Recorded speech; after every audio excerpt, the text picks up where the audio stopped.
అందరికీ నమస్కారం. పురాణామృతం ఛానల్ నుండి అందే నాగబసవ సూర్యనారాయణ మాట్లాడుతున్నాను. ఇది కాణిపాకం. తిరుపతి యాత్రలో భాగంగా మేము కాణిపాకం రావడం జరిగింది.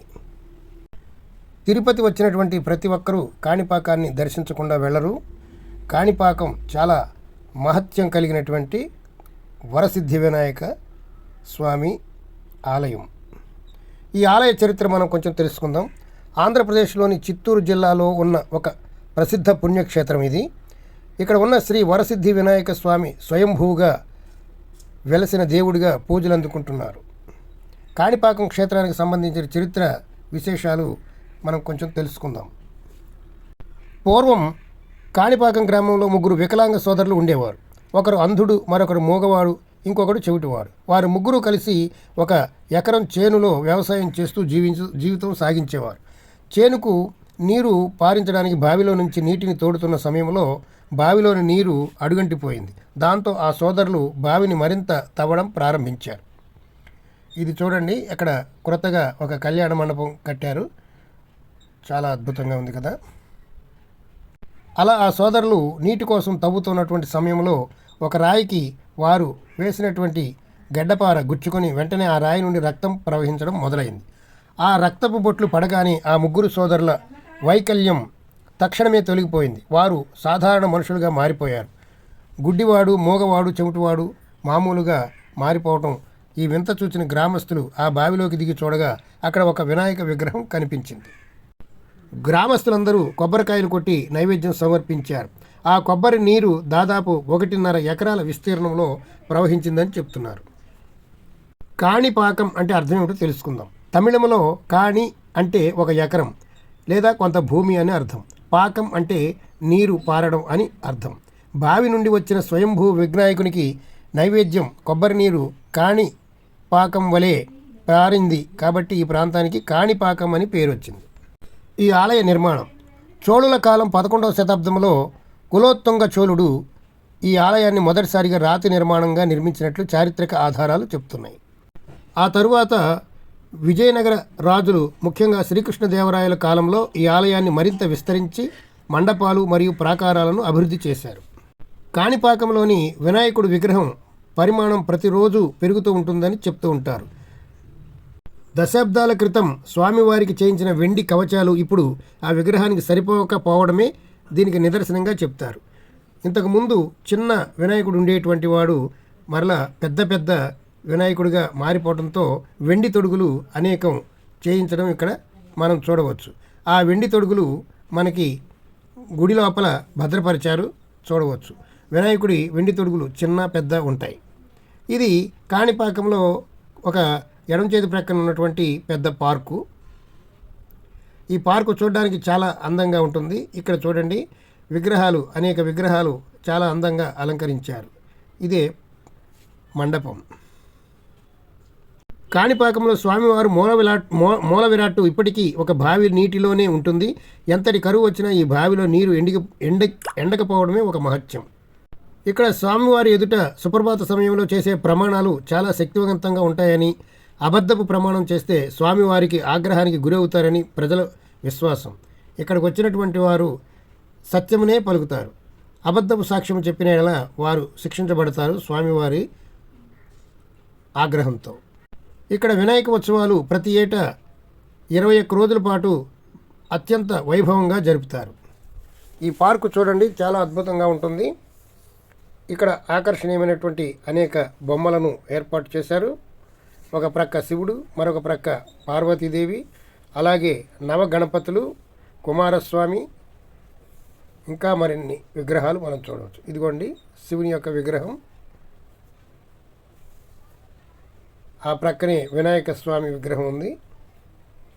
చాలా అద్భుతంగా ఉంటుంది. ఈ పార్కు చూడండి, చాలా అద్భుతంగా ఉంది.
కాణిపాకం ఆలయం ఆవరణ చూడండి, ఎంతో అద్భుతంగా ఉంది. చాలా విశాలమైనటువంటి ఆలయం. ఎన్ని వేల మంది వచ్చినా బాగుంటుంది, ఇబ్బంది ఉండదు.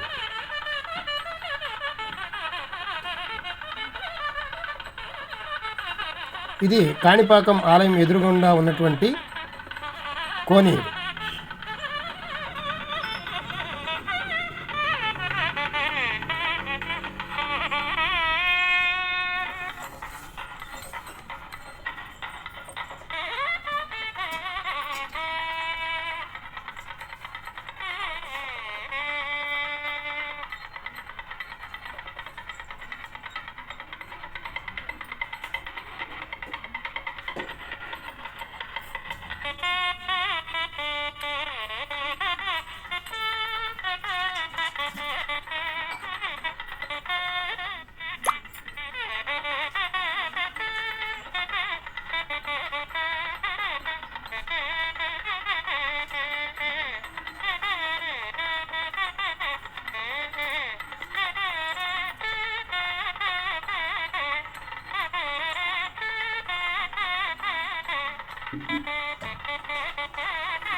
ఇక్కడ ప్రతిరోజు అన్నప్రసాద వితరణ జరుగుతూ ఉంటుంది.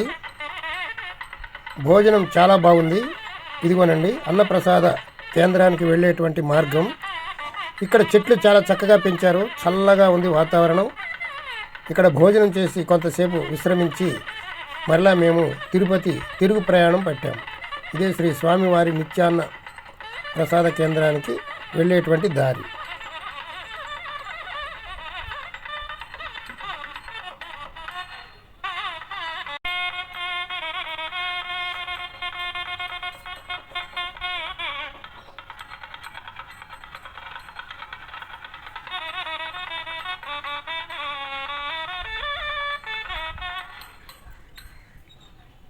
ఈ వీడియో మీకు నచ్చితే మా పురాణామృతం ఛానల్ని సబ్స్క్రైబ్ చేయండి.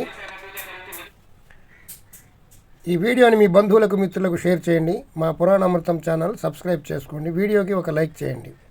మరిన్ని మంచి వీడియోలతో మీ ముందుకు రావడానికి ప్రయత్నిస్తాను. ప్రతిరోజు వీడియోలు వస్తూ ఉంటాయి. మా పురాణామృతం ఛానల్ని చూడండి. Thank you very much. జై గణేష్.